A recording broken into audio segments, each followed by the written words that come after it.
Muito obrigado. Sr. Presidente, senhoras e senhores deputados, Sr. Filipe Pinhal, agradeço a sua presença e tudo aquilo que já aqui nos disse e vou pedir para concretizar mais alguma coisa e dizer que, pelo menos desta vez, o requerimento que foi aprovado por unanimidade, proposto pelo PSD para a sua vinda a esta Comissão, está a resultar porque estamos com alguém que tem uma memória fresca, ao contrário de outras audições em que, porventura, é preciso trazer algum medicamento para avivar a memória, algo que ainda hoje não foi necessário, e isso é algo de diferente face a outras audições. Sr. Doutor, eu quero que... Mas nós precisamos não só da sua opinião, mas de evidências, porque costuma-se dizer opiniões há muitas. Nós precisamos de evidências que possam coincidir, fortalecer a opinião que nos está a dar. E a questão de partida é o financiamento ao Sr. Berardo para o assalto ao BCP. O Sr. Doutor fez referência que por detrás de toda essa operação está o próprio Dr. Vítor Constâncio. E eu coloco-lhe a questão dizendo que evidências tem disso e desde quando é que tem não é desde quando é que juntou as peças do puzzle, é desde quando que pensa que essa operação foi montada com cobertura do Banco de Portugal. Sr. Deputado, muito obrigado pelas suas palavras, mas eu não tenho tanto mérito na minha memória fresca quanto lhe possa parecer. É que eu passei os últimos 12 anos da minha vida a tratar deste assunto para limpar o meu nome, um nome que foi... eu queria escolher a palavra certa, mas não me ocorre nenhuma adequada.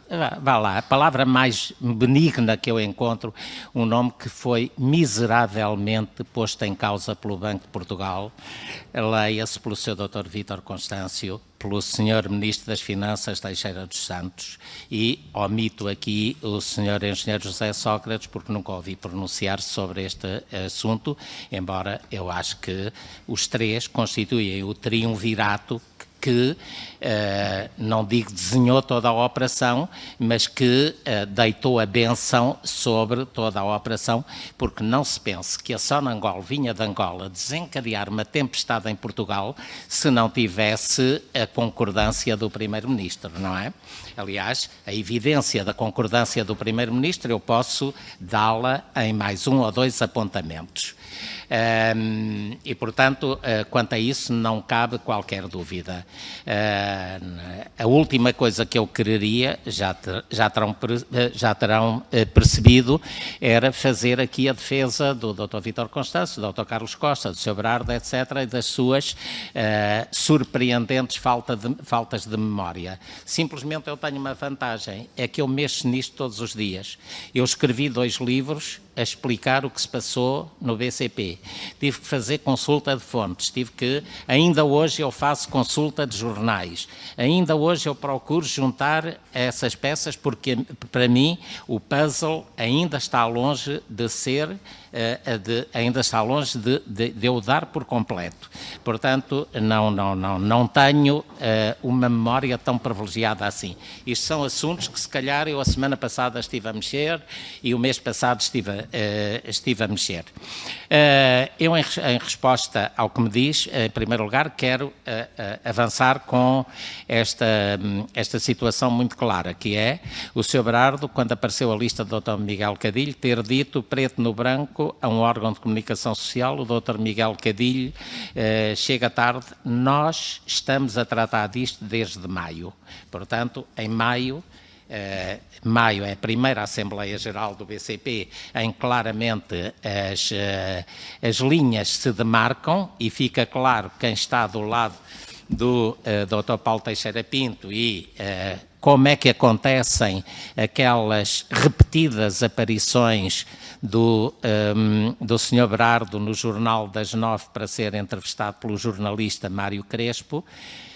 de quem o senhor Berardo disse-me a mim, mais do que uma vez, eu vou lá quando quer porque ele foi meu empregado em Joanesburgo. Em Joanesburgo ele foi o diretor do século de Joanesburgo e era meu empregado, portanto eu vou lá quando quero. Portanto, ficam aqui estes apontamentos. Nada disto, eu estou a dizer, a dar estes pormenores, porque nada disto acontece por acaso.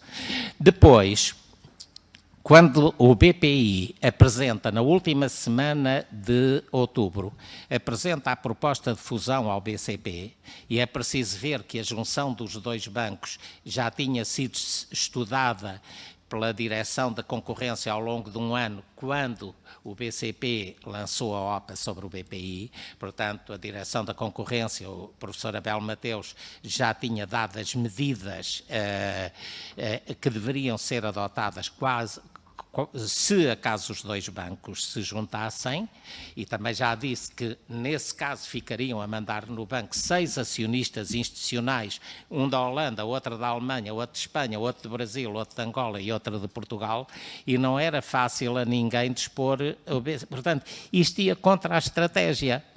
Ia contra a estratégia a este ponto. Eu, na altura, expliquei isto mesmo à Sonangol, dizendo à Sonangol que eles teriam vantagem em se juntar a acionistas institucionais com estas ramificações geográficas. União Europeia, Brasil, Angola. Expliquei-lhes isto. E foi-me dito pelo Dr. Carlos José da Silva, que não é da Sonangol, mas era o meu interlocutor habitual. Nós falámos com o engenheiro Sócrates, fomos ao Sr. Primeiro-Ministro saber qual era a posição em que devíamos estar, e o Sr. Primeiro-Ministro disse-nos que o conselheiro dele para assuntos financeiros era o Dr. Carlos Santos Ferreira, e o Dr. Carlos Santos Ferreira lhe tinha dito que a operação era prejudicial para o sistema financeiro português. Portanto, a única coisa que posso reportar aqui é uma afirmação do Dr. Carlos Santos Silva. Mas mais, no dia seguinte, ou 2 dias depois, a ser pública a proposta de fusão do BPI ao BCP, o Dr. Carlos Santos Ferreira deu uma entrevista, não sei se a um ou mais jornais, em que dizia que a Caixa votaria contra a fusão. Mas acontece isto, é que para a fusão poder andar e poder consumar-se, teria que ser aprovada pelo Conselho de Administração do BCP, pelo Conselho de Administração do BPI, e teria de ir às Assembleias Gerais dos dois bancos. Ora, de acordo com os estatutos do BCP, as operações de fusão, aquisição, vendas, etc., tinham que ser aprovadas por uma maioria de 75% dos acionistas. Maioria essa que era impossível de atingir, contando com o número de votos que representava o Sr. Berardo, a Companhia de Seguros Fortis, o Dr. João Pereira Coutinho, o Sr. Manuel Fino, no fundo, o conjunto do grupo dos 7, a Caixa Geral de Depósitos, a EDP, que também votaria contra, etc. Portanto, dava-se esta circunstância melindrosa.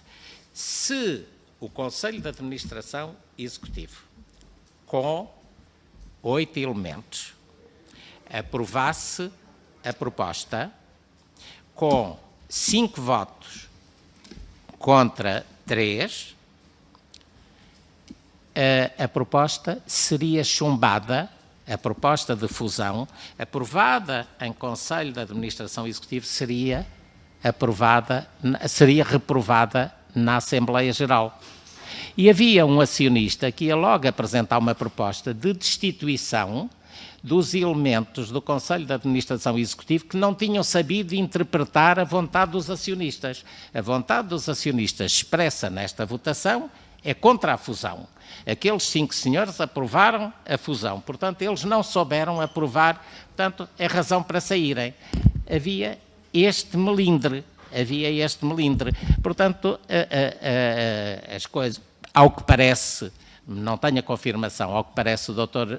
Fernando Ulrich também terá ido falar com o Sr. Primeiro-Ministro, foi antes ou no momento em que apresentou a proposta e o engenheiro Sócrates ter-lhe dito é uma operação de mercado, o Governo não se mete.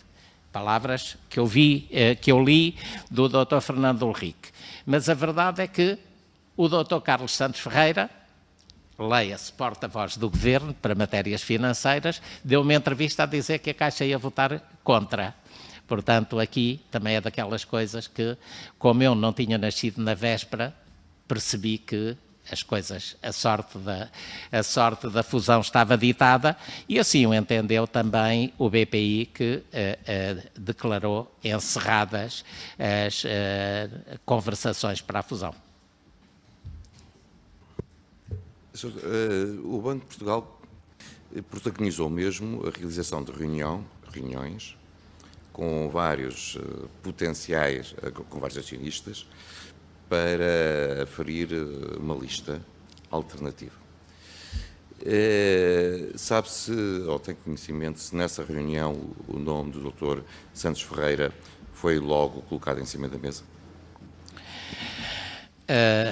Eu tenho que fazer o devido enquadramento dessa reunião, na medida em que isso esclarecerá a posição desempenhada, eu não digo pelo Banco de Portugal, digo pessoalmente pelo Dr. Vítor Constâncio. Mas antes disso, para que eu não venha a ser acusado de mentir a esta comissão, ou ter mentido numa anterior, eu quero dizer aos senhores deputados que, sentado num lugar equivalente a este, não sei se nesta sala, se noutra, fui ouvido em, creio que janeiro ou fevereiro de 2008, pela Comissão de Orçamento e Finanças, sobre a intervenção do Banco de Portugal no BCP. Os senhores deputados perguntaram-me se no dia 20, qual tinha sido o teor de uma conversa havida na tarde do dia 20 entre o senhor governador e vice-governador do Banco de Portugal e eu próprio, e meia hora depois o meu colega Christopher de Beck, se o Banco de Portugal tinha imposto a minha saída da lista. E eu respondi que não. E eu, com toda a franqueza, esperava que quem me fez a pergunta me perguntasse a seguir: mas se o Banco de Portugal não lhe disse para sair, porque é que você saiu? Porque eu gostaria de ter explicado aquilo que vou explicar agora. Não me foi feita a pergunta, eu só devo responder, não devo vir para estas comissões vender teses, devo responder ao que me é, a circunscrever as minhas respostas ao que me é perguntado. Portanto, foi-me perguntado, foi-lhe dito para sair? Eu disse, não, não foi dito para sair. Bom, o que normal seria, mas você saiu, porquê? Muito bem. Então, no dia 20 de dezembro de 2007, eu fui convocado para uma reunião no Banco de Portugal. Estavam presentes o Dr. Vítor Constâncio e o vice-governador Pedro Duarte Neves. E o Dr. Vítor Constâncio disse-me: houve uma primeira denúncia do Sr. Berardo, em que junta um conjunto de documentos de aprovação de operações no BCP, que nos suscitaram algumas dúvidas. Depois disso, no dia 11 de dezembro, o Sr. Berardo entregou uma segunda carta de denúncias com mais documentos que veio adensar as dúvidas que existem sobre a gestão do BCP. É meu dever informá-lo. O senhor e o Dr. Beck integram a lista que vai a votos no dia 15 de janeiro, de 2008, e eu quero alertar-vos dos riscos que isso comporta para o BCP, na medida em que pode vir a ser apurada matéria que nos obrigue a retirar-vos a idoneidade. e isso é muito mau para o banco. Isto foi uma conversa que foi tida comigo às 6 horas, eu saí, uma conversa foi curta, eu saí, cheguei ao banco, soube que o meu colega Beck tinha sido chamado imediatamente a seguir à minha saída, mas eu soube outra coisa, na tarde do dia 20 de setembro, do dia 20, na noite, já à noite do dia 20 de dezembro, é que havia vários elementos, vários acionistas do banco a serem convocados para uma reunião no dia seguinte no Banco de Portugal. Acionistas que tinham mais de 2%. E, portanto, eu percebi que a coisa era mais complicada do que apenas aquilo que me tinha sido dito. Nessa altura, eu ainda não tinha saído da lista. Só que, no dia seguinte, 6 da tarde, sexta-feira, 21 de dezembro, eu assinalo isto de uma forma muito precisa, noite de sexta-feira, portanto, os trabalhos já encerrados, os bancos já fechados, os acionistas do BCP dispersos a prepararem o Natal. O dia seguinte é sábado, 22. O outro dia, 23, é domingo. O outro dia, 24 de dezembro, é véspera de Natal, os bancos não trabalham. Terça-feira é dia de Natal. Portanto, quem queria assaltar o BCP dispunha de 4 dias, e estes 4 dias ninguém me convence a mim que não foram preparados, para executar o plano de assalto ao banco, que consistiu nisto. Na conversa, eu não estive lá, mas sei de relatos, aliás, basta ler o livro Terremoto BCP, da jornalista Maria Teixeira Alves, que faz uma descrição perfeita do que se passou neste mês de dezembro, de todos os eventos do mês de dezembro de 2007, e diz que a certa altura, por alguma razão, o Sr. Dr. Carlos Santos Ferreira tinha sido convocado para aquela reunião, não é? E eu estou convencido que o Dr. Fernando Ulrico só lá foi para disfarçar. O BPI tinha nessa altura uma posição de 10% no capital do BCP. Portanto, a única maneira de tornar normal uma coisa profundamente anormal, que era ter o presidente da Caixa Geral de Depósitos a decidir sobre o BCP, era pôr lá outro presidente, Dr. Fernando Ulrico, que até tinha querido fazer a fusão com o BCP. E, segundo o relato do livro, nessa altura, nessa reunião, a certa altura, o Sr. Braro ter-se-á voltado para o Dr. Carlos Santos Ferreira e ter-lhe-á dito: agora só falta tu avançares. Não por acaso, esta reunião continuou no dia seguinte, já em instalações da EDP. Até hoje eu não consegui perceber porque a EDP, então não privatizada, acolheu uma reunião em que se decidia a composição do Conselho de Administração do BCP. Dia 22 é sábado. Dia 22 é sábado, e se os senhores deputados tiverem o cuidado de ir às notícias da tarde do dia 22 de dezembro e ao que foi publicado nos jornais no dia 23 de dezembro, está lá com todas as letras: Carlos Santos Ferreira, futuro presidente do BCP.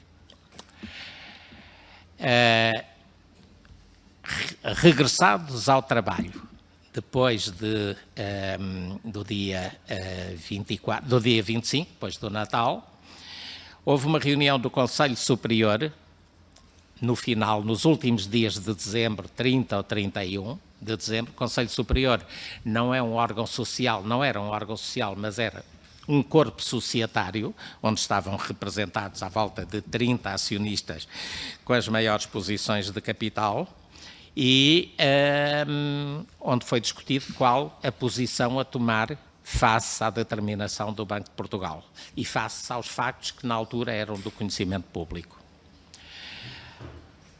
Uma boa parte dos acionistas, por acaso os que tinham menos posições de capital, eram favoráveis a que se enfrentasse o Banco de Portugal.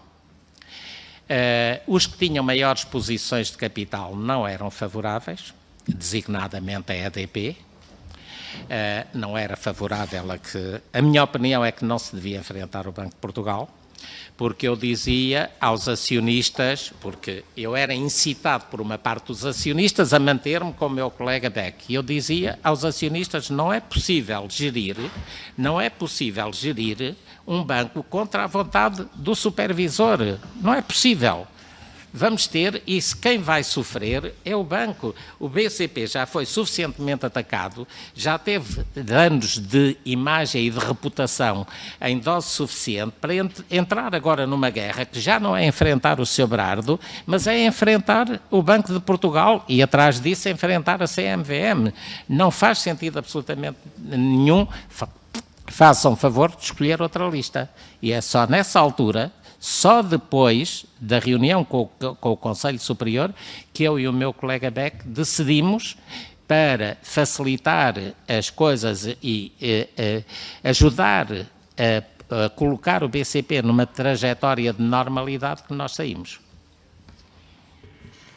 Tudo, quer dizer, na sua opinião, por aquilo que nos está a contar, o Banco de Portugal teve um papel decisivo nessa operação, extravasando um pouco aquilo que é o normal das funções de supervisão, pois...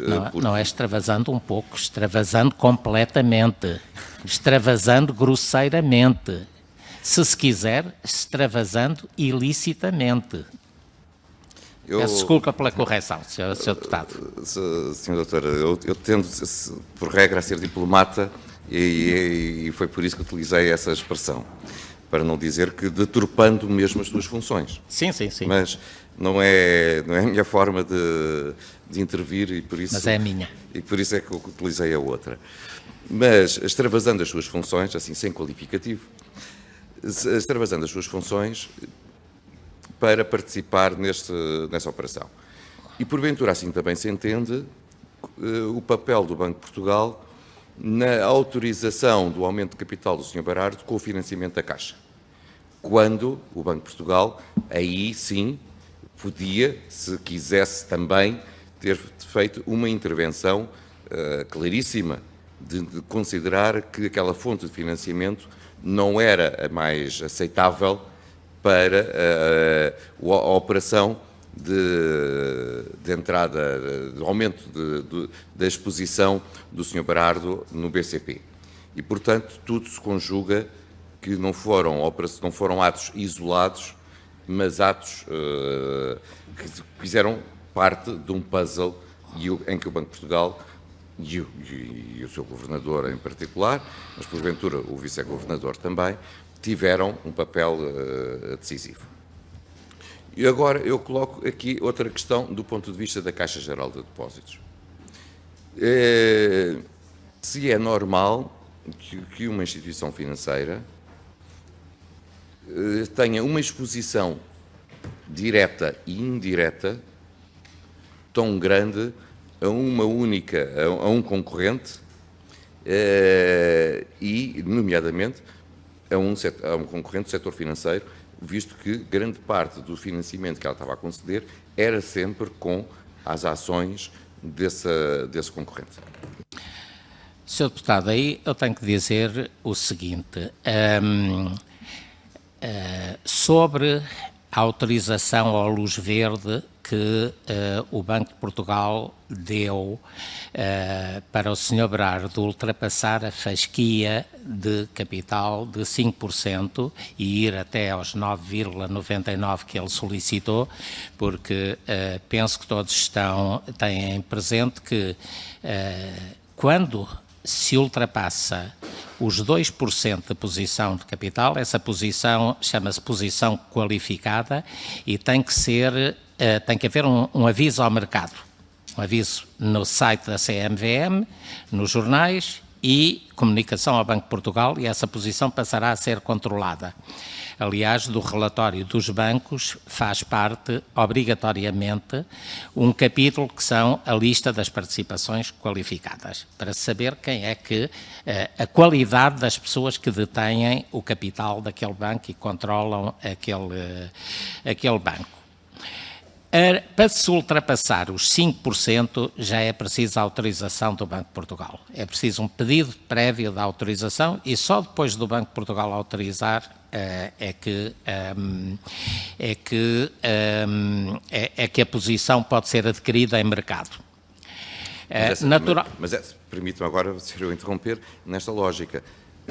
A posição do Banco de Portugal é sobre a idoneidade, mas também sobre as fontes de financiamento que são solicitadas. O candidato à compra, à ultrapassagem dos 5%, tem que informar o Banco de Portugal qual é a origem dos fundos que vai aplicar. E é só nessa medida é que o Banco de Portugal é chamado a dar a luz verde ou não. O Banco de Portugal não diz à Caixa Geral de Depósitos aprova esta operação. O Banco de Portugal diz ao Sr. Berardo, está autorizado, sabendo, como sei, que o senhor vai ser 100% financiado pela Caixa Geral de Depósitos. Quanto à segunda parte da pergunta do Sr. Deputado, sobre se é normal ou não é normal esta concentração de riscos, eu aí não posso pronunciar-me porque eu não sei quais são os critérios de controle de risco relativamente à concentração de risco numa mesma entidade, porque no fundo a concentração de risco era risco BCP, não é? Porque há muitas maneiras de medir o risco, não é? Uma das maneiras é, por exemplo, a concentração, até se chama, e há regulamentos próprios sobre isso, a concentração, o risco país. Portanto, os bancos controlam e têm que fazer reporte de todo o crédito que têm sobre entidades domiciliadas noutros países, para saber qual é o risco desse país, desde logo, e aquilo que se pode esperar da sorte desse crédito. Ora bem, o crédito concedido ao Sr. Berardo, crédito concedido ao Sr. Fino, o crédito concedido à Teixeira Duarte, o crédito concedido, segundo li no jornal, ao Dr. João Pereira Coutinho, o crédito concedido, segundo li no jornal, ao Dr. Góis Ferreira, tudo colateralizado por ações BCP, indiciava um nível de risco que alguém deve ter medido na Caixa Geral de Depósitos. Agora, não sabendo eu quais são os critérios, quais eram ao tempo os critérios de análise da Caixa Geral de Depósitos, não posso pronunciar-me relativamente à normalidade ou não normalidade da aceitação daquele nível de risco. Porque eu estou a recentrar, vamos dizer, naquilo que é o cerne da Comissão de Inquérito. Exato, exato. E a Comissão de Inquérito está a avaliar a administração e os atos da administração da Caixa Geral de Depósitos durante um largo período, em que estas operações resultaram em percas de milhares de milhões de euros para a Caixa Geral de Depósitos e para os contribuintes. E resta perceber se essas operações, do ponto de vista de gestão, faziam sentido ou não, porque muitas delas até foram provadas como parceiros negativos do risco. Pois. E, portanto, daí a sua experiência como administrador na área financeira, se considerava que isso seria normal, atos de gestão normal. Seria desaconselhável, a minha opinião, seria desaconselhável uma tão grande concentração de risco numa única entidade chamada BCP. Porque se a ação BCP variasse muito e caísse muito, havia uma exposição não apenas no crédito sobre o Sr. Berardo, mas em todos os outros colateralizados por ações BCP. E por isso mesmo dificultava a execução das próprias garantias. Bom, aí o senhor deputado está a levantar um problema que eu deixo a esta comissão, que é, não interessa apenas ver quem autorizou as operações e como o fez. Interessa, mais do que isso, ver qual foi o desenvolvimento das operações. Porque essas operações, a garantia foi-se desvalorizando. Essas operações, na Caixa, ao que parece, no BCP, a reestruturação de crédito terá acontecido no início de 2008. Na Caixa Geral de Depósitos parece que aconteceu em 2009. E depois, em 2011, há uma reestruturação de crédito já combinada entre os três principais credores. Caixa Geral de Depósitos, BCP e BES. Parece que aí a negociação das garantias, etc., já foi conjunta. Mas há que ver se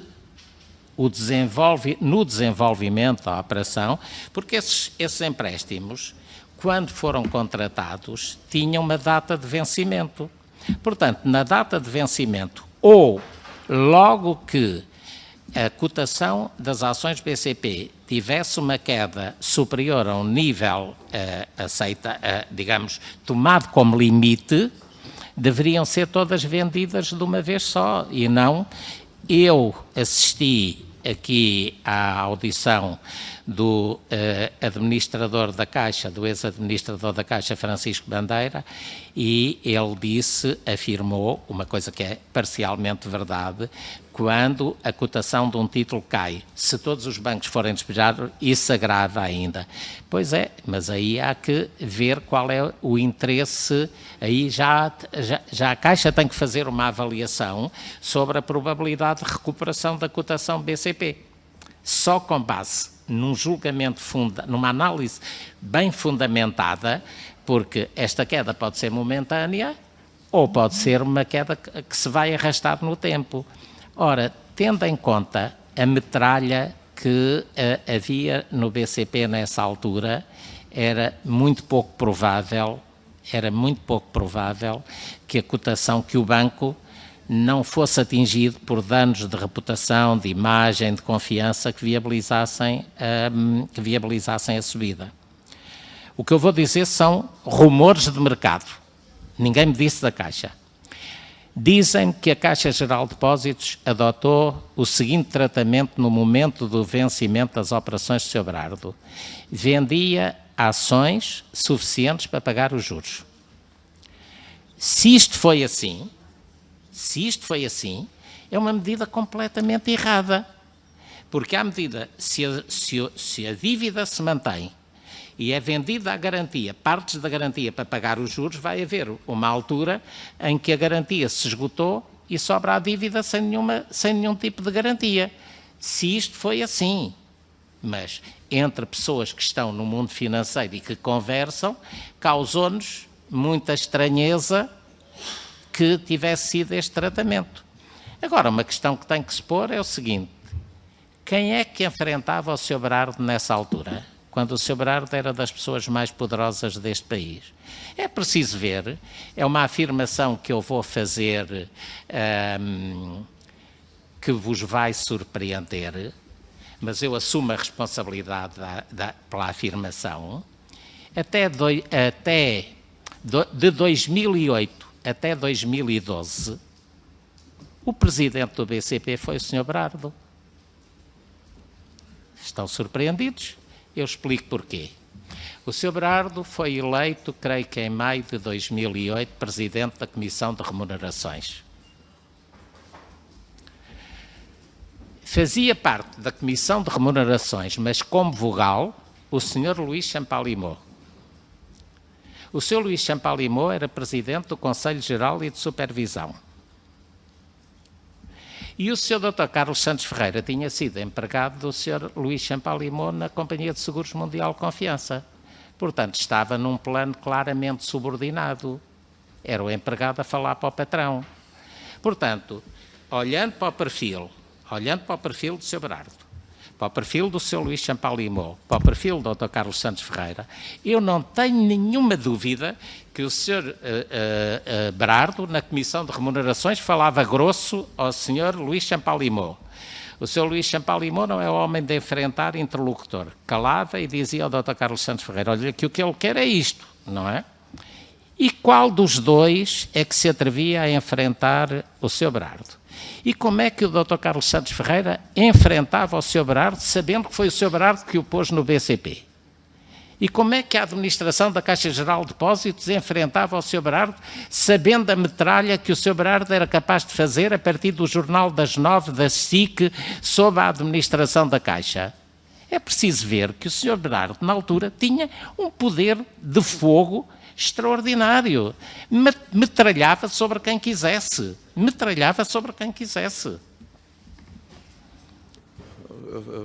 Mas esse poder vinha de cobertura política? não sei se vinha de cobertura política, que a atuação, que este poder convinha muito a quem quisesse controlar o BCP, não tenho dúvida absolutamente nenhuma, que o Sr. Berardo era devedor do engenheiro José Sócrates pelo favor que lhe tinha feito de acolher a coleção Berardo, também não tenho dúvida nenhuma. O resto são deduções para cada um. Para mim é claro, para outras pessoas é capaz de não ser tão claro. Regressando à administração da Caixa, o Sr. partilha, ou coincide nas nossas preocupações, que estas operações que foram concedidas de compra de ações do BCP, garantindo-as com ações do BCP, o seu volume corresponde a operações de concentração de risco, porventura excessiva. O que significa que não são racionais do ponto de vista de uma administração racional. Tendo aqui um pleonasmo. Daí a cobertura, a necessidade de haver uma orientação política para que tal acontecesse. E eu pergunto se tem evidências dessa orientação, e já mencionou aqui por vezes o nome, nomeadamente do professor Teixeira dos Santos e do Primeiro-Ministro, se tem evidências, novamente para não ficarmos só na esfera das opiniões, que essa pressão possa ter existido junto da administração da Caixa Geral de Depósitos. Eu não tenho evidências, mas tenho uma forte presunção, porque do ponto de vista do Sr. Berardo, a subida de 3,88 para 7,001 que tinha no dia 31 de dezembro de 2007 é absolutamente inútil. Não lhe dá mais poder. É que não lhe dá mesmo mais poder. Aquelas ações que ele comprou e nas quais investiu entre 350 e 400 milhões de euros, apenas compraram votos para afastar o engenheiro Jardim Gonçalves e a sua equipa do BCP. Não tem outra finalidade. Não há uma finalidade económica na operação. Quando se aprova um crédito, tem-se em conta o devedor, tem-se em conta o montante, tem-se em conta o prazo, mas também tem-se em conta o objeto da operação. O objeto era comprar ações, mas comprar ações para quê? Se o senhor já tinha mais de 4% na altura, porque em maio tinha 3,88%, mas em agosto já devia ter mais de 4%. Para quê comprar? Para quê? Para mandar mais? Mas ele já mandava o suficiente. Portanto, não tem lógica nenhuma do ponto de vista do investidor, não tem lógica nenhuma. Obviamente, de quem concede o crédito, quem aprova o crédito, também teria de dar muitas voltas para descobrir o interesse económico na aprovação daquele crédito. Que resultou de um assalto ao BCP, volto a pedir-lhe onde é que faz junto às peças para incluir o professor Teixeira dos Santos e o Primeiro-Ministro nessas peças. O Presidente e o Vice-Presidente da Caixa Geral de Depósitos e mais um administrador não deixam o seu lugar para assumir um lugar num concorrente sem a aprovação do Governador do Banco de Portugal, do Ministro das Finanças e do Primeiro-Ministro. Porque é preciso ver que não... Já agora, permitam-me só, o professor Santos Ferreira, o Dr. Carlos Santos Ferreira, estava em fim de mandato. Porventura, poderia não ser reconduzido.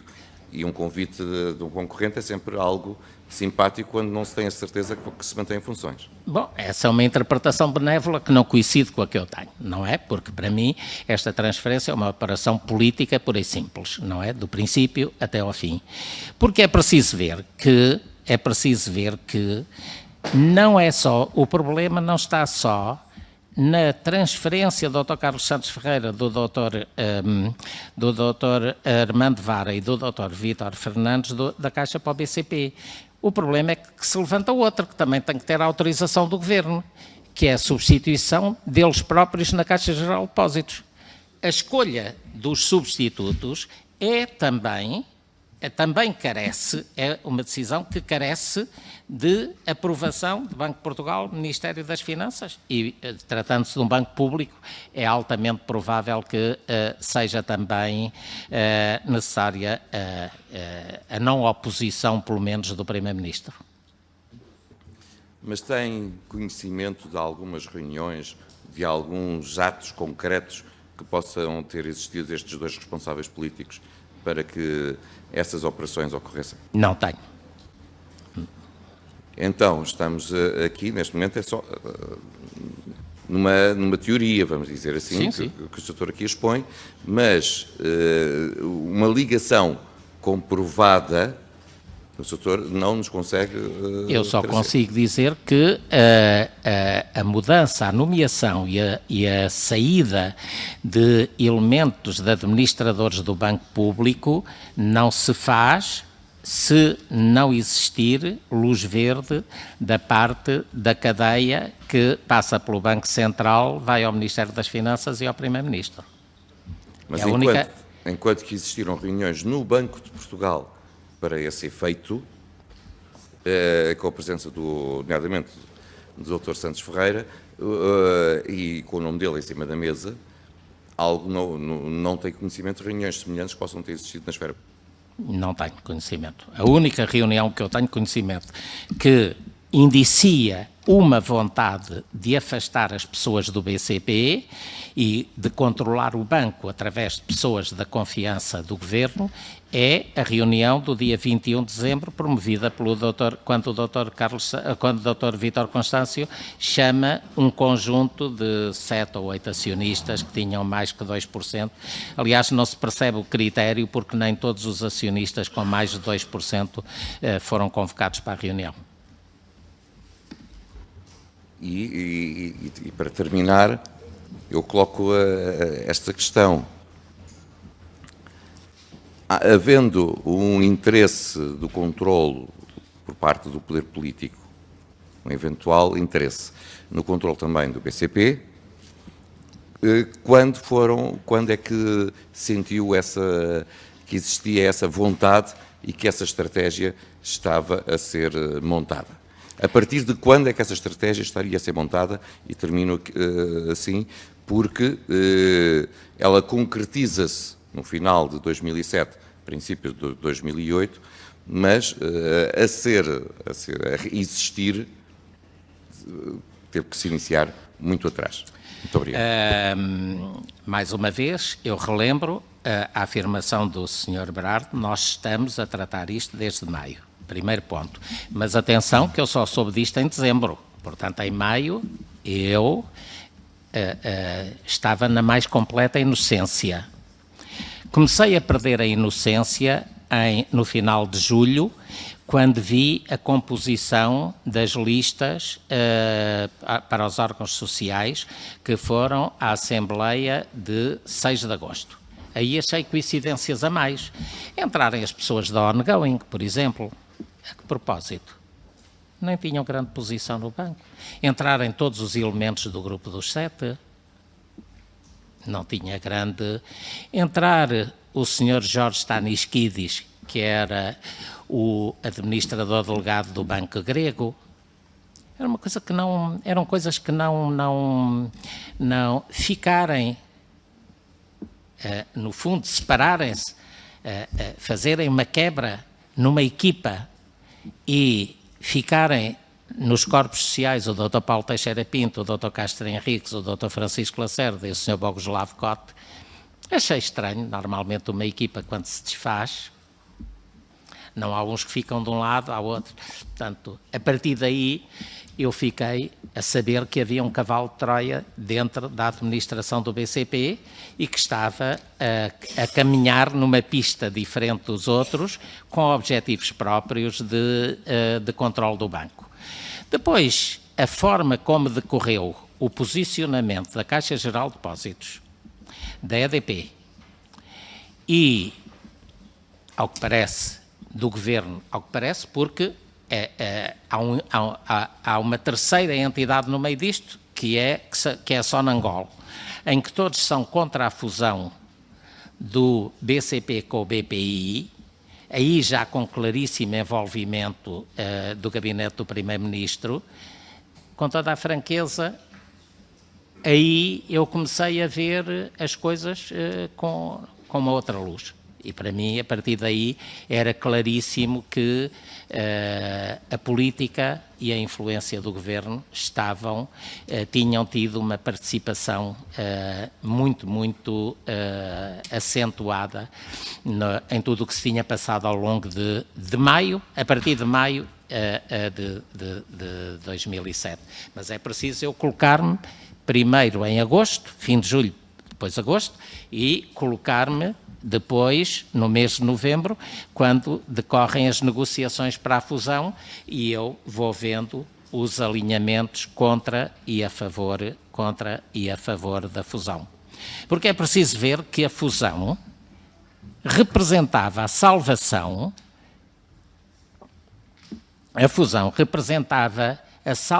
de dois grandes bancos, 2 dos 5 maiores, porque é preciso ver que o próprio BPI, nessa altura, também se via uma certa fragilidade na elevada participação que tinham a La Caixa, o Itaú e a seguradora Allianz.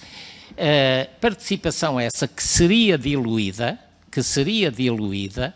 num conjunto mais alargado, com um capital que praticamente multiplicava por 3 o do BPI, não é? Porque o BCP tinha o dobro do capital do BPI. E como digo, as posições acionistas dominantes seriam todas institucionais, não seriam pessoais, não estariam alavancadas em financiamento, não seriam, eventualmente, fora o caso da Teixeira Duarte, onde haveria algum financiamento, e uma participação com parceiros que dificilmente nós poderíamos conceber que se juntassem todos contra os interesses nacionais, porque um era holandês, o outro era alemão, o outro era espanhol, o outro era brasileiro, o outro era angolano e havia um português. Portanto, hoje, se a fusão tivesse sido ida à frente, se não tivesse sido contrariada pelos acionistas alinhados com o poder público, que não o terão feito por sua iniciativa, não é? Vamos ser realistas, não é? O Dr. Carlos Santos Ferreira não dá uma entrevista no dia seguinte à apresentação da proposta de fusão a dizer a Caixa vai votar contra.